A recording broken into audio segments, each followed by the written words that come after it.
Hello dear friends, मेरा नाम है दुर्वेश सिंह। आप देख रहे हैं नंबर 1 सुपर कॉमर्स क्लासेस। आज हम टॉपिक लेके आए हैं, वो है rules of debit and credit.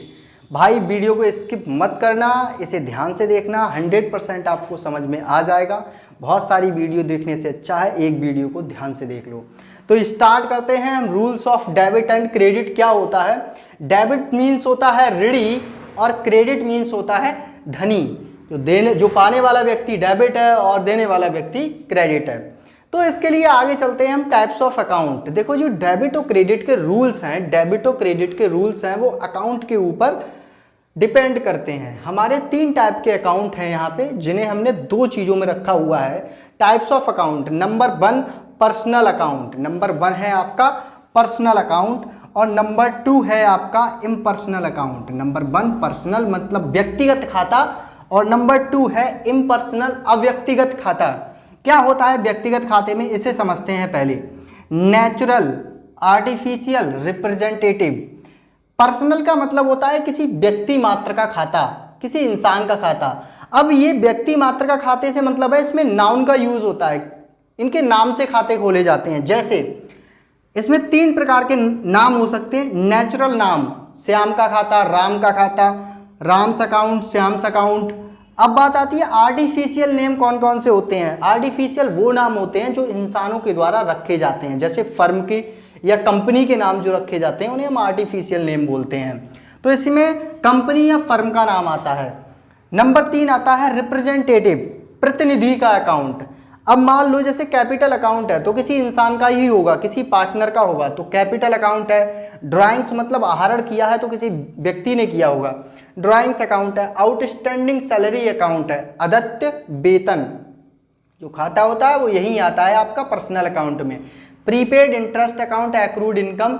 इस टाइप के जो होते हैं हमारे अकाउंट, प्रीपेड है, एक्रूड है, एडवांस है, ये सारी के सारे हमारे रिप्रेजेंटेटिव अकाउंट में आ जाते हैं। अब हम बात करते हैं इससे आगे की, इनका यूज़ क्या होगा, इसलिए मैंने समझाया है इनका यूज़ आगे डेबिट और क्रेडिट में होने वाला है कि किस चीज़ को हम डेबिट करेंगे और किस चीज़ को क्रेडिट करेंगे, कौन सी जगह पे डेबिट का रूल आएगा, कहाँ क्रेडिट का रूल आएगा, इसलिए मैंने इसे आपको पहले समझा दिया।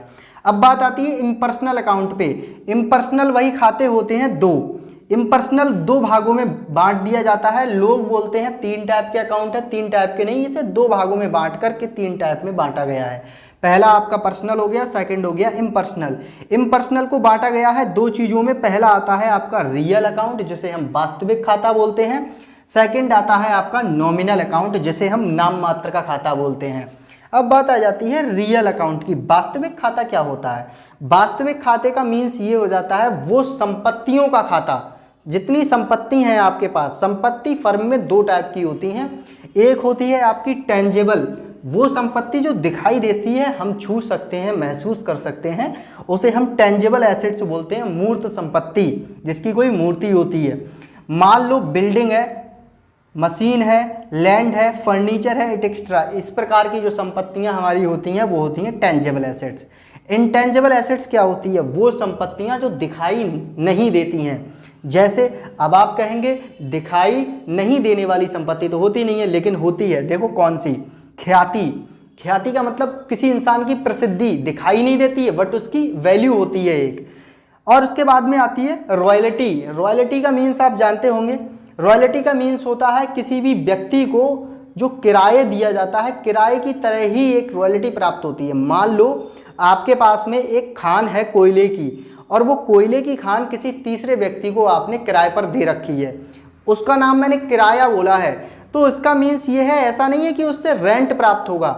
वो व्यक्ति जितना कोयला निकालेगा उस खान से, उस कोयले पर हर टन पर आपके लिए कुछ पैसे प्राप्त होंगे। ज़्यादा कोयला अगर उसने खान से लिया है तो ज़्यादा पैसे देगा, कम लिया है तो कम देगा। लेकिन जो मालिक होता है लैंड का, वो ये बोल देता है कि भाई मुझे कम से कम इतना पैसा चाहिए, तो वो रेंट नहीं हुआ, क्योंकि उसने एक शर्त रखी है कि आप कोयला निकालें या ना निकालें, मुझे आपसे 1 लाख या 2 लाख जो भी होगा उनका अमाउंट वो चाहिए, प्लस जितना कोयला आप निकाल रहे हैं उसके अकॉर्डिंग। अगर उस अमाउंट से जो उसने बोल रखा है मिनिमम रेंट, उससे अगर वो ज़्यादा निकाल लेता है कोयला, तो ये बात हो जाती है कि उसे ज़्यादा पेमेंट मिल जाएगा। तो इस बात पे नहीं आते हैं, हम आगे चलते हैं। पेटेंट्स हैं, पोस्टेज हैं, ये हमारी इंटेंजिबल एसेट्स होती है। इस बात पे, इस पॉइंट पे हम ज़्यादा फोकस नहीं करेंगे क्योंकि हमारा पॉइंट है rules of debit and credit वाला। ये बातें मैंने समझा दी, ये समझा दिया मैंने टेंजिबल और इंटेंजिबल। अब आती है बात नॉमिनल अकाउंट की। नॉमिनल अकाउंट का मतलब होता है नाम मात्र का खाता। क्या मतलब है इसका? नाम मात्र के खाते में हमारे सारे खर्चे, एक्सपेंसेस और लॉसेस, जितने कंपनी में खर्चे होते हैं सारे के सारे नाम मात्र के खाते में आते हैं। और जितने भी खर्चे कौन कौन से होते हैं, रेंट है, सैलरी है, कमीशन है, ये सारी चीज़ें जो दी जाती हैं तब हमारी ये खर्चे हैं। लॉस अगर कोई हो गया है तो लॉस आ जाएगा। इनकम और गेन्स, कंपनी में इनकम क्या होती है, प्रॉफिट होती है। सैलरी किसी पार्टनर को प्राप्त हो रही है वो, अगर कहीं से हमारे लिए मतलब कमीशन प्राप्त हुई है वो, या फिर हमने कुछ और गेन किया है कुछ, तो वो हमारे सारी की सारी इनकम्स हो जाएंगी। तो नॉमिनल अकाउंट में खर्चे और इनकम आती है, रियल अकाउंट में संपत्तियां आती हैं, पर्सनल अकाउंट में आते हैं नाम। अब चलते हैं हम rules of debit and credit पे कि कौन कौन सी चीज़ों में जब जर्नल एंट्री हम प्रिपेयर करते हैं तो कौन सी चीज़ को डेबिट करेंगे, कौन सी चीज़ को क्रेडिट करेंगे। तो मैं एक नॉर्मल से दो टाइप के रूल्स होते हैं आपके यहाँ पे, एक तो मॉडर्न रूल है, एक है आपका ट्रेडिशनल रूल। ट्रेडिशनल रूल बहुत ओल्ड आता जा रहा है, एक मैं मॉडर्न रूल छोटा सा सिखाता हूँ, उसके बाद में मैं आपको ट्रेडिशनल रूल भी समझाऊंगा विद एग्जाम्पल। अब आते हैं हम अपने रूल्स पे। तो ट्रेडिशनल रूल पहले देखते हैं, उसके बाद में मैं अपना मॉडर्न रूल सिखाऊंगा आपके लिए। तो यहाँ पे ट्रेडिशनल रूल क्या कहता है, जो मैंने आपको पर्सनल अकाउंट सिखाए थे, जितने व्यक्तिगत खाते की जितनी चीज़ें थीं, तो व्यक्तिगत खाते में रिसीवर इज डेबिट, जो व्यक्ति किसी चीज़ को रिसीव करेगा, प्राप्त करेगा, उसे हम डेबिट कर देंगे। वो किसी का नाम हो, चाहे फर्म का नाम हो, चाहे आपका रिप्रेजेंटेटिव हो, उसे क्या कर देंगे हम, डेबिट। और देने वाले को क्रेडिट कर देंगे हम, गिवर इज क्रेडिट, गिवर को क्रेडिट कर देंगे। जैसे एक एग्जाम्पल यहाँ पे लिखता हूँ मैं आपके लिए। मान लो आपने क्या है कि श्याम ने राम को 2000 रुपये दिए। यहाँ पे मैंने बोला आपसे कि भाई जो श्याम है, श्याम ने राम को 2000 रुपये दिए। ठीक है, इसकी एंट्री क्या होगी, इसके अकॉर्डिंग बोल रहा हूँ मैं कि क्या चीज़ क्रेडिट की जाएगी और क्या चीज़ डेबिट की जाएगी। मैंने बोला देने वाला व्यक्ति जो होगा वो आपका क्रेडिट और प्राप्त करने वाला व्यक्ति डेबिट। तो यहाँ पे देखो कौन है, आपको ये पहचानना है किसने दिया है और किसने प्राप्त किया है। तो श्याम ने राम को, तो श्याम ने दिया है, तो ये क्या हो जाएगा भाई आपका क्रेडिट, और दिया किसे है, राम को, तो राम ने क्या किया है, प्राप्त किया है, तो राम क्या हो जाएगा, डेबिट। एंट्री क्या बन जाएगी, जनरल एंट्री। सीख लो, 1 सेकंड में सीख लो आप यहाँ पे। तो यहाँ पे लिखेंगे हम Ram debit to cash account. अब आप बोलेंगे कि श्याम क्यों नहीं आया, अभी तो बोला था श्याम आएगा। यहाँ पे कैश दिया है श्याम ने, यहाँ पे क्या दिया है, श्याम ने कैश दिया है, तो यहाँ पे हम कैश लिखेंगे भाई, यहाँ पे हमसे कैश जा रहा है। ठीक है, तो जिस व्यक्ति को प्राप्त हो रहा है, प्राप्त होने वाले को हमने कर दिया डेबिट। और क्या चीज़ जा रही है हमारे पास से, तो हमारे पास से जा रहा है कैश, और कैश होता है हमारा संपत्तियों में। ठीक है, अगला रियल अकाउंट भी समझा देता हूँ पहले मैं। रियल अकाउंट में आपसे बोल रखा है, रियल अकाउंट में जब आपकी फर्म में संपत्ति आती है, आएगी कैसे, जब हम उसे खरीदेंगे, परचेज करेंगे, तब हमारी फर्म में वो संपत्ति आएगी। Debit the account of what come in, जो भी चीज़ फर्म में आएगी उसे हम डेबिट कर देंगे। Credit the account of what goes out, जो फर्म से चीज़ जा रही है, जाएगी कब, जब हम उसे सेल आउट करते हैं, तब वो चीज़ फर्म से चली जाएगी। ओके,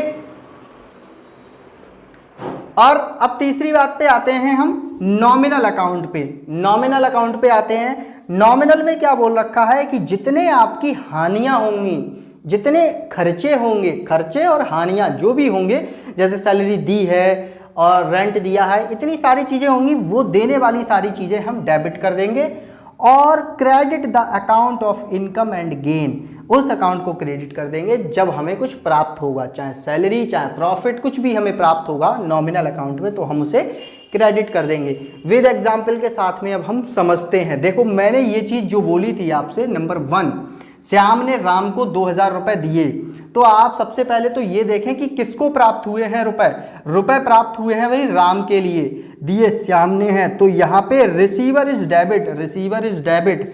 और मैंने यहाँ रियल अकाउंट में आपको समझाया था कि debit the account of what come in, जो चीज़ आएगी हमारे पास में वो क्या हो जाएगी डेबिट, जो जाएगी वो क्या हो जाएगी क्रेडिट। तो ये पैसा जा रहा है इसीलिए ये क्रेडिट हो गया, राम के पास आ रहा है इसलिए राम डेबिट हो गया। पहली चीज हो गई ये। दूसरी चीज अब मैं संपत्ति वाली समझाता हूं कि भाई संपत्ति आती कैसे है फर्म में। मान लो आप कि आपने एक बिल्डिंग परचेज की है, तो यहाँ पे हम क्या लिखेंगे, नगद बिल्डिंग खरीदी, तो हम क्या लिखेंगे एंट्री, तो हमारे पास में बिल्डिंग आएगी, क्या आएगा बिल्डिंग,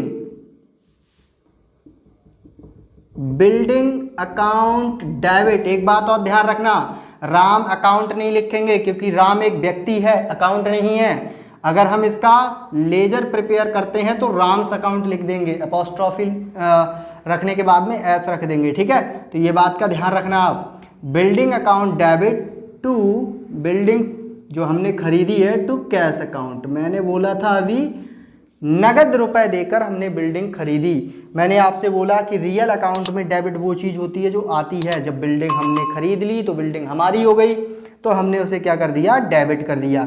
हमारे पास से क्या जा रहा है, गोज आउट वाली चीज़ क्या है, कैश है, वही कैश हमने क्रेडिट कर दिया, ठीक है। अब इसके आगे की एंट्री पे आता हूँ। अकाउंट है हमारा नॉमिनल, इसके लिए आपको एक एंट्री बता देता हूँ। मान लो आपने सैलरी प्राप्त की है, सैलरी प्राप्त की 5000 रुपये, सैलरी क्या हुई रिसीव।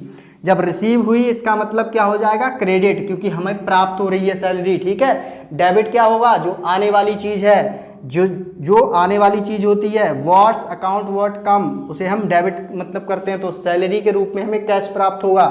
तो हम लिखेंगे यहाँ पे cash account debit to salary account. Salary से हमारे लिए कैश प्राप्त हो गया। अब इसकी अपोजिट एंट्री अगर मैं बोलूं, अगर आपको सैलरी देनी पड़ रही है तो इसकी उल्टी एंट्री बन जाएगी salary account debit to cash, ठीक है। ये आपका हो गया नॉमिनल अकाउंट, ये रियल अकाउंट हो गया और ये पर्सनल अकाउंट हो गया। ये चीज़ें याद कर लेनी कि भाई पर्सनल अकाउंट में अगर किसी व्यक्ति के लिए कोई भी चीज़ प्राप्त हो रही है तो उस व्यक्ति का नाम डेबिट कर देंगे। अगर उस व्यक्ति को कोई चीज़ देनी पड़ रही है तो उसका नाम क्रेडिट कर देंगे। अगर रियल अकाउंट में हमें संपत्ति प्राप्त हो रही है डेबिट कर देंगे, अगर हमारे पास से जा रही है उसे क्रेडिट कर देंगे। नॉमिनल में भी ऐसा ही होता है। मोस्टली आप ध्यान रखना है, आने वाली चीज़ को डेबिट और जाने वाली चीज़ को क्रेडिट कर देंगे। दो बातों में, आने वाली चीज़ को डेबिट और जाने वाली चीज़ को क्रेडिट। अब यहाँ मैं मॉडर्न रूल आपके लिए सिखाता हूँ। मॉडर्न रूल देखते हैं हम यहाँ पे। मॉडर्न रूल भाई क्या होगा, आप वीडियो को स्किप ना करें, एक एक सेकंड में पता नहीं किस टाइम पे क्या चीज़ मैं बता दूंगा आपके लिए। तो आपने वॉवल्स तो देखे ही होंगे इंग्लिश के, तो ए ई मैंने वहाँ से दो शब्द लिए हैं। एक नाम सुना होगा आपने LIC का, इंश्योरेंस कंपनी है जो। ये 5 एलिमेंट मैंने लिए हैं आपको मॉडर्न अकाउंट का रूल सिखाने के लिए। ए स्टैंड फॉर लिखूंगा मैं assets, E stand for expenses और एल स्टैंड फॉर लायबिलिटीज और आई स्टैंड फॉर इनकम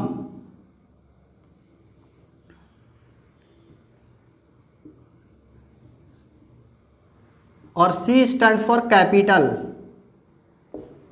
ये 5 एलिमेंट मैंने लिखे, आपके लिए ध्यान देना है। ये मैंने 5 एलिमेंट लिखे हैं। ये 2 एलिमेंट जब भी इंक्रीज होते हैं, संपत्ति, जैसे मैंने बताया था यहाँ पे, संपत्ति जब भी हम खरीदेंगे तो संपत्ति क्या होगी इंक्रीज होगी, और खर्चे जब भी हम उन्हें खर्चे का पेमेंट देंगे तो वो इंक्रीज होते हैं। जब भी ये दोनों चीज़ों में से कोई भी चीज़ आपको इंक्रीज होती दिखाई दे, बढ़ती हुई दिखाई दे, तो आप उसे डेबिट कर दें। और दूसरी बात, अगर इन दोनों चीज़ों में से आपको कोई माइनस होती दिखाई दे, कम होती दिखाई दे, मान लो संपत्ति बेच दी तो क्या हो जाएगी कम, खर्चे हमारे पास आ नहीं रहे मतलब हमें इनकम प्राप्त हो रही है इस टाइप से, तो हमारे खर्चे क्या हो गए, कम हो गए, कोई छूट दे रहा है। तो अगर ये चीज़ जाती है, कम होती है, तो इसे हम क्रेडिट कर देंगे। ध्यान रखना, जब ये दोनों चीज़ें कम होती हैं तो इन्हें क्रेडिट करते हैं, जब ये बढ़ती हैं तो हम इसे डेबिट कर देते हैं। आगे बात आती है LIC की, लायबिलिटीज़, इनकम और कैपिटल। जब भी ये चीज़ें इंक्रीज होती हैं तब हम इन्हें क्रेडिट करते हैं, और जब ये चीज़ें डिक्रीज होती हैं तब हम इन्हें डेबिट करते हैं। ध्यान रखना, जब ये चीज़ें डिक्रीज होती हैं तीनों में से कोई भी, तब हम इसे डेबिट करते हैं, जब ये इंक्रीज होती हैं तब हम इसे क्रेडिट करते हैं। जैसे अब हम देखते हैं इसका एक एग्जाम्पल रूल्स के अकॉर्डिंग। देखो मैंने बताया था आपके लिए यहाँ पे कि संपत्ति इंक्रीज होगी तो डेबिट होगा। मान लो आपने एक कंप्यूटर खरीदा, नगद 5,000 रुपये का कंप्यूटर खरीदा। एंट्री क्या लिखेंगे, जल्दी देखें एंट्री क्या लिखेंगे यहाँ पे भाई, बताओ। Computer account debit to cash account, हमने उसे कैश दे दिया, हमारे पास संपत्ति आ गई।